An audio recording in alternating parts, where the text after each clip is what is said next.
నీలిమ డైరీని మెల్లగా తెరిచింది. తొలి పేజీ నలుపు ఇంకుతో రాసిన మొదటి వాక్యం. ఈ గది లోపల నేను బతుకుతున్న తాలూకు చివరి గుర్తు.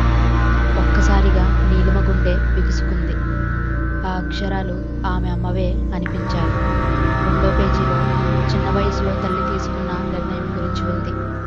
ఆ రాత్రి నేను అక్కడ ఉండకూడదు, కానీ వదిలిపెట్టలేదు. అదే పేజీలో ఒక డేటు ఉంది.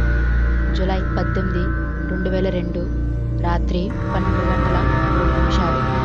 నీలిమ ఒక్కసారిగా గట్టిగా అరిచింది. ఇది నా పుట్టినరోజే. అంటే ఆ రాత్రి ఏం జరిగింది? అమ్మ ఏం దాచింది? డైరీ చివరి వాక్యం. నన్ను ఎవరూ వినలేదు, కానీ నా బిడ్డ వినాలి.